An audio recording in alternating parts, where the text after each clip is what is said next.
ମୁଁ ମାଲକାନଗିରି ଜିଲ୍ଲା କନ୍ଧ ସମାଜର ଜିଲ୍ଲା ସଭାପତି।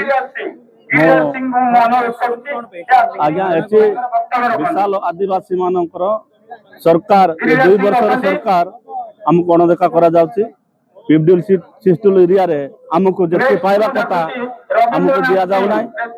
ଗ୍ରାମ ପଲ୍ଲୀ ସଭା ମାଧ୍ୟମରେ ଆମକୁ ମାନ୍ୟତା ଦିଆଯାଉ ନାହିଁ। ସେଥିପାଇଁ ଆମେ 30ଟା ଜିଲ୍ଲାର ଆଦିବାସୀ ଜନଜାତି ଆସିକରି ଏଠି ଆମେ ଧାରଣାରେ ବସିଛୁ। मुख्यमंत्री तो आदिवासी मुख्यमंत्री आदिवासी तो शुणुना राज्य लगू आज्ञा देखु से लोक जन आदिवासी आम आदिवासी दुख बुझा कथा से आमको आदिवासी अनदेखा कर बाध्य हेलु धारणा जदि आम काम सफल हम ना आगामी दिन में विधानसभा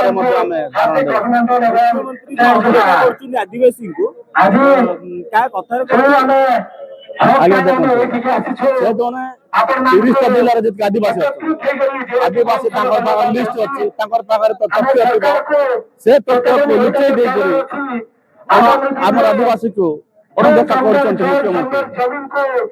मुख्यमंत्री आम विरोध करवा बुझा देबू ना आगामी दिन में आउर विधानसभा घेराव कर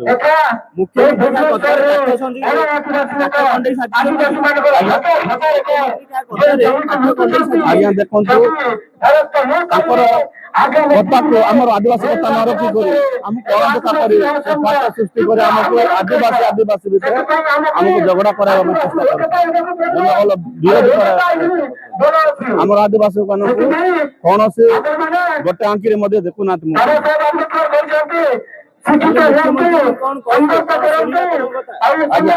आज तो आम धारणा बसुचु आमर जी जिलार सभापति उपसभापति आसी आज मेमोरांडम देवे जदि आम काम जब सक्सेस हम ना 6 मास पर धारणा बसु।